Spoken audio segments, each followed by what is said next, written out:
जनतेचा अधिकारनामा, जाणीव हक्काची या न्यूज चॅनलमध्ये आपलं स्वागत आहे. पश्चिम महाराष्ट्र कलाकार संघटनेचा राज्यस्तरीय जीवनगौरव पुरस्कार सोहळा उत्साहात संपन्न.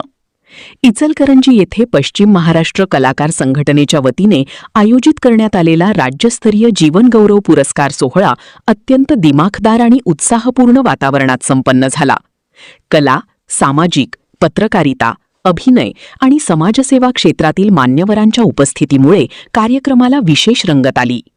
या सोहळ्यास प्रमुख पाहुणे म्हणून माननीय श्री अब्राहम आवळे, माजी पाणीपुरवठा सभापती, माननीय श्रीमती क्रांती आवळे, नगरसेविका, इचलकरंजी महापालिका, माननीय श्री मुबारक नायकवडी, सामाजिक कार्यकर्ते, बागणी, माननीय श्रीमती रुचा कदम, अभिनेत्री, माननीय श्रीमती नंदिनी चव्हाण, पत्रकार, माननीय श्रीमती अंकिता गावडे, वकील, तसेच माननीय श्री राजू शेख, कॉमेडी किंग व आयोजक उपस्थित होते. कार्यक्रमामध्ये विविध क्षेत्रात उल्लेखनीय कार्य करणाऱ्या मान्यवरांचा जीवनगौरव पुरस्कार देऊन सन्मान करण्यात आला. उपस्थित मान्यवरांनी कलाकारांना प्रोत्साहन देणारी विचार व्यक्त करत अशा उपक्रमांची समाजाला मोठी गरज असल्याचे सांगितले. माननीय श्री अब्राहम आवळी यांनी आपल्या मनोगतात सांगितले की कलाकार हा समाजाचा आरसा असतो. कलाकारांना सन्मान देणारे आणि त्यांच्या कलेला व्यासपीठ उपलब्ध करून देणारे कार्य अत्यंत कौतुकास्पद आहे. अशा कार्यक्रमांमुळे कलाकारांना नवी प्रेरणा मिळते. माननीय श्रीमती क्रांती आवळे यांनी मनोगतात म्हटले की कला आणि संस्कृती ही समाजाची खरी ओळख आहे. कलाकारांचा होत असलेला सन्मान हा प्रेरणादायी असून पश्चिम महाराष्ट्र कलाकार संघटनेचा हा उपक्रम अत्यंत स्तुत्य आहे. कार्यक्रमाचे आयोजक माननीय श्री राजू शेख यांनी आपल्या आभार व मनोगतात सांगितले की कलाकारांना सन्मानाचे व्यासपीठ मिळावे आणि त्यांच्या कलेला योग्य न्याय मिळावा या उद्देशानं या सोहळ्याचे आयोजन करण्यात आले. कार्यक्रम यशस्वी करण्यासाठी सर्व मान्यवर, कलाकार, पत्रकार आणि प्रेक्षकांचे मनपूर्वक आभार. यावेळी पुरस्काराने सन्मानित पुरस्कृतांनीही आपल्या भावना व्यक्त करत सांगितले की जीवनगौरव पुरस्कार हा आमच्या कार्याची मोठी पावती आहे. अनेक वर्षांच्या मेहनतीचा आणि कलेप्रती असलेल्या निष्ठेचा आज सन्मान झाला असून हा क्षण आमच्यासाठी अविस्मरणीय आहे.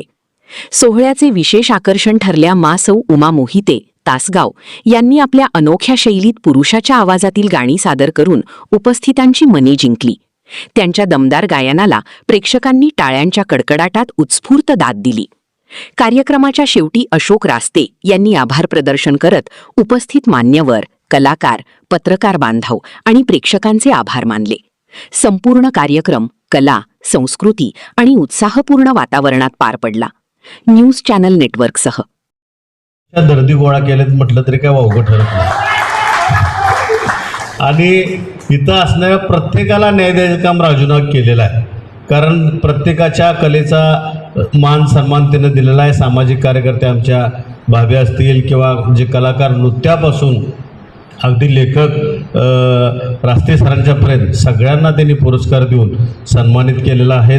खरं तर तुम्हा सर्वांना, व्यासपीठावरच्या सर्वांना मी सांगू इच्छितो की राजूचा आणि माझे संबंध अगदी लहानपणापासून आम्ही एकत्र वावरलेलो आहे, खेळलो आहे, बागडलो आहे. त्यामुळं राजू खूप कष्टातनं आला आहे. त्यामुळं मला आज त्याच्याबद्दल खूप आपुलकी वाटते. रास्ते सर म्हणजे अगदी सामान्य कुटुंबातला, म्हणजे चालत फिरण्यापासून सायकलीवर आला, सायकलीवरनं मग फिरून कार्यक्रम करायचं, लोकांना हसवायचं आणि लोकांना हसवत कलेच्या माध्यमातून सगळ्यांना एकत्र करायचं, मग स्टेज शो करायचा, मग ॲक्शन सॉन्गचं कुठं तर डान्स प्रॅक्टिस घ्यायचं, मग कुठं तरी हिप्नॉटिझमच्या कार्यक्रमात सहभागी व्हायचं, गणपतीच्या कार्यक्रमामध्ये कॉमेडी शो करायचे. अशा अनेक त्यानं उपक्रम केले, इतके उपक्रम केले की म्हणजे आम्हाला बघताना एवढं हे होते की बाबा काय काय हा माणूस करतोय, किती कला या माणसाच्या अंगात आहेत असं आमच्यासारख्या माणसांना वाटते. पण आज राजू ह्या ज्या स्टेपला पोचलेला आहे ती त्याचं कष्ट, त्याची प्रामाणिकपणा आणि त्याचं जे काय हे सर्वसामान्य वागणं आहे. म्हणजे एवढा कार्यक्रम आयोजित करून सुद्धा राजू खाली बसला आता, हेच त्याचा मोठेपणा म्हणायचं. आणि आम्ही सगळेजण बघतोय की एखादा कार्यक्रम आयोजित करायला लागला की ट्रॉफी द्यायला एकटा असतोय, स्टेज लावायला एकटा असतोय, पाहुण्यांना आणायला एकटा असतोय आणि इथं सगळं नावं अनाऊन्स करायला एकटा असतोय. पण हा सगळा कार्यक्रम ह्या वाघाने एकट्यानंच आयोजित केलेला. त्यामुळं राजूचे जेवढं कौतुक करावं तेवढं थोडं. आज राजू तू सगळ्याच आम्हाला म्हणजे गायकांना, कलाकारांना, सामाजिक कार्यकर्त्यांना आमच्या नगरसेवकांना सगळ्यांना एकत्र आणलं, त्यामुळे तुझं मनापासून अभिनंदन करतोय. हा जीवन आलेले आहेत त्यांना पुढे नेण्याचं काम मी करणार. पण राजू शेख एकटाच राबतोय असं नाही, मला मिळून जे सहकार्य करणार आहेत त्यांचा पण आभार. पण राजू शेखनं केला म्हणून हे झालं नाही, हे मान्यवरांच्या आशीर्वादामुळं झालेलं आहे. कारण की येणं सहकार्य केले नसते तर आज राजू शेख इथं उभारून बोलला नसता. मी लई भारीने स्वतःला कधीच मांडलं नाही. मी खाली बसतोय कुठे बी जाऊ दे, मलाही माहिती आहे. शूटिंगच्या वेळेला सर खुर्ची असतात, पाठीमध्ये छत्री घेऊन उभारतात. तुमच्या माहितीसाठी सांगतो, त्या मामाला विचारा, मी बैलगाडीच्या खाली जाऊन पडलो होतो, एवढा झिट आला तुम्हाला त्या उन्हाला, ही उठवाई यायची मला. आपण जे टाळ्या वाजवतात कारण पूर्ण वेळ कार्यक्रमासाठी देतात, मध्येच काम आहे म्हणून गेलो किंवा असं नाही, हे मी पाहिले. म्हणून बापूंचं खरंच सर्वांच्या वतीनं आणि सर्व मान्यवरांचं स्टेजवरील सुरुवातीला आपण कलाकारांच्या वतीनं पुरस्कारतील वतीनं आपण त्यांचं आभार मानूया, स्वागत करूया आणि अभिनंदनही करूया. तसं पाहिलं तर राजू सर कुठे गेले? राज सर राजासारखं व्यक्तिमत्व आहे, नावातच राज आहेत, राजा आहेत असे हे आमच्या कलाकाराला भेटले. कारण पश्चिम महाराष्ट्र कलाकार संघटना दरवर्षी हा कार्यक्रम घेते आणि आमच्यासारख्या कलाकारांचं कौतुक करते.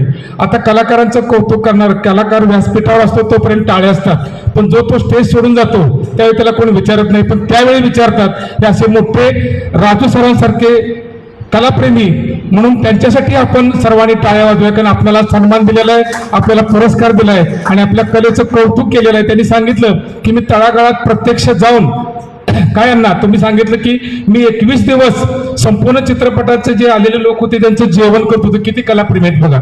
अशी माणसं मोजकी आणि ठराविक ह्या उमाताई असतील तर त्यांचं डबल आवाज आज महाराष्ट्रामध्ये पूर्ण चॅनेल कुठलंही बघितलं तर पहिले त्यांचं नाव येतं. आज आम्हाला वाटलं त्या मुलगी आहे तुमची ना घोरपडे मॅडम, आमच्या कामाची दखल घेतल्याबद्दल तुमचे खूप खूप आभार.